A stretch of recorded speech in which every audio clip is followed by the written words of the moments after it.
শিলচরের Holy Cross higher secondary স্কুলে পঞ্চম শ্রেণীর 2 ছাত্রকে কেন্দ্র করে এক অভিভাবকের আনা শারীরিক ও মানসিক নির্যাতনের অভিযোগ সম্পূর্ণ অস্বীকার করেছে স্কুল কর্তৃপক্ষ। তাদের দাবি, অভিযোগটি ভিত্তিহীন।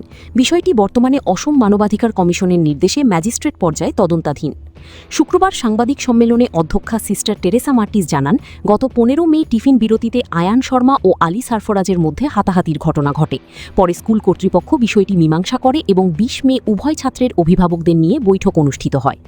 অভিযুক্ত শিক্ষিকা কুমকুম নাথ বলেন, প্রথমে এক ছাত্র অন্যজনকে আঘাত করলেও পরে দুজনই পরস্পরের কাছে ক্ষমা চেয়ে বিষয়টি মিটিয়ে নেয়। স্কুলের দাবি, তাদের প্রতিষ্ঠানে শারীরিক শাস্তির বিরুদ্ধে কঠোর নীতি রয়েছে এবং অভিযোগের পক্ষে কোনো প্রত্যক্ষ প্রমাণ মেলেনি। শিক্ষক, প্রাক্তন ছাত্রছাত্রী ও একাধিক অভিভাবকও শিক্ষিকার প্রতি আস্থা প্রকাশ করেছেন। তবে তদন্ত শেষ না হওয়া পর্যন্ত বিষয়টি তদন্তাধীন হিসেবেই বিবেচিত হবে।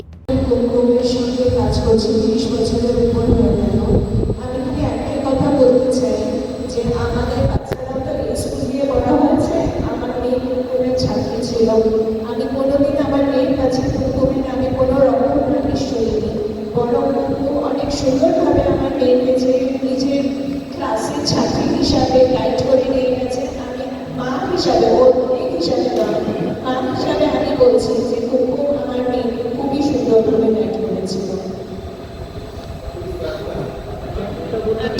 এই স্কুলের স্টুডেন্ট, আমি এই স্কুলের স্টুডেন্ট, একদম নার্সারি থেকে 10 অবধি পড়ে বেরিয়ে এখন এই স্কুলে গত 8 বছর ধরে চাকরি করছি। তো আমি স্টুডেন্ট টিচার অ্যালুমনাই হিসাবেও বলতে পারছি, ম্যাডাম কুমকুম আমারও টিচার ছিলেন।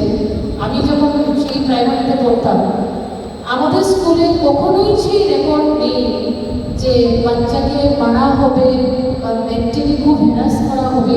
বাচ্চা যেরকমই থাকুক সিস্টার্সরা বা টিচার্সরা সবসময়, আমি as a teacher also, it is always my motive so that no child gets harassed because of the teacher. Because আজকাল বাচ্চারা খুব সহজেই মেন্টালি হ্যারাসড হয়ে যায়, অনেক সময় কিছু তা না হলেও হয়ে যায়। তাই আমরা সবসময় খুব অ্যাক্টিভলি থাকি ওইটা দেখার জন্য যাতে এরকম কিছু না হয়। আর অ্যাজ এ স্টুডেন্ট অলসো এত বছর যে কাটিয়েছি স্কুলে, কখনোই এরকম কিছু না আমার পিয়ার গ্রুপের সঙ্গে দেখেছি আর না আমার সঙ্গেও বা কখনো এরকম কিছু হয়েছে। আমি এই স্কুলের এক্সপিরিয়েন্স, আমি অলমোস্ট 3 decades ধরে এই স্কুলে চাকরি করছি। আমার মেয়েও মিসের আন্ডারে পড়াশোনা করেছে, আমার সেরকম কোনো অভিজ্ঞতা নেই। আমার খুবই সুন্দর অভিজ্ঞতা কুমকুম ম্যাডামের সঙ্গে। আর এজ এ টিচার আমি দেখেছি বাচ্চাদেরকে অনেক সময় আমরা কারেকশন করতে চাই, কিন্তু সেটা ওদের একটা ভালো মোটিভ নেই, যাতে বাচ্চাটা পরবর্তী ভবিষ্যতে যেন ওরা ভালো হয়। তার পিছনে এটাই আমাদের শুধু উদ্দেশ্য থাকে। Thank you. আমি ইচ্ছিতা দত্ত, এই স্কুলের শিক্ষার্থী। আজকে 26 বছর থেকে আমার 2 মেয়ে এবং ছেলে কুমকুমের হাত দিয়ে বড় হয়ে এখন ওদের বিয়ে হয়ে গেছে, বড় হয়ে গেছে। কুমকুম মিসের নাম ওদের মুখে মুখে এখনো আছে। কুমকুম মিস যেরকম করে পড়িয়ে ওদেরকে শিখিয়ে স্কুলের বড় ক্লাস অবধি উঠিয়ে দিয়েছে, এটা কিন্তু উদাহরণ রয়ে গেছে। কুমকুম মিস মারবে এটা তো হতেই পারে না, কোনোদিন হতে পারে না। আমরা টিচাররা বাচ্চাদেরকে মায়ের মতো গড় করি।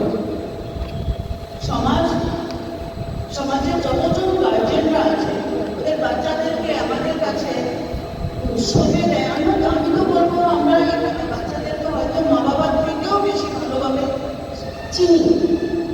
মা বাবার কাছে বাচ্চা কতক্ষণ থাকে, ও লক্ষ্মী বাচ্চা হয়ে থাকে, পড়াশোনা করে ঘুমোয়, এইরকমই মা বাবারা দেখে বাচ্চাদেরকে। কিন্তু আমরা ওদেরকে স্কুলের মধ্যে ওদের বন্ধুদের সাথে বড় হতে দিই, বন্ধুদের সাথে আসল রূপে বড় হতে দিই।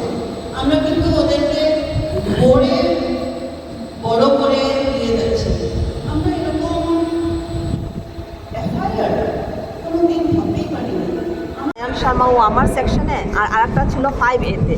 ওই সেকশনে বসে আমি কিছুই পড়াই না। আর এই ফাইটটা তো হয়েছে ফার্স্ট ব্রেক, ওই নিচে হয়েছে। আর ওরা যখন ক্লাসে গেছে উপরে, তখন আমাকে আয়ান শর্মা বলেছে যে মিস ওই ছেলেটা আমাকে মেরেছে। তো আলীকে আমি চিনতাম না, যেহেতু আমি ওই ক্লাসে কোনো ক্লাস পাই না। তারপরে আমি ওকে ডেকে এনে জিজ্ঞেস করেছি যে তুমি ওকে কেন মারলে। ছেলেটা আমাকে বলেছে মিস ও আমাকে 2-3 বার মেরেছে, তারপরে আমি মেরেছি।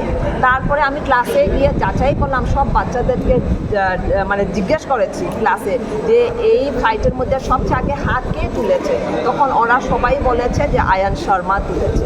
ন্যাচারালি 2 বাচ্চা একই বয়সের, ও তার একা মার খাবে না, এটা তো স্বাভাবিক, যেহেতু বড় কেউ ছিল না সামনে। এটাই ঘটনা।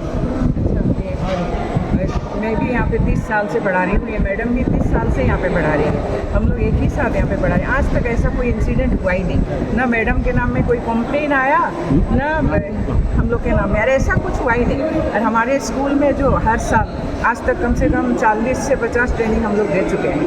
ऐसा कॉर्पोरल पनिशमेंट तो शुरू से ही अलाउड नहीं है, और कॉर्पोरल पनिशमेंट कोई देता ही नहीं, ऐसा कुछ मतलब हुआ ही नहीं है। मैडम को मैं अच्छा से जानती हूँ, हम लोग एक ही साथ इतना साल से पढ़ा के आए हैं।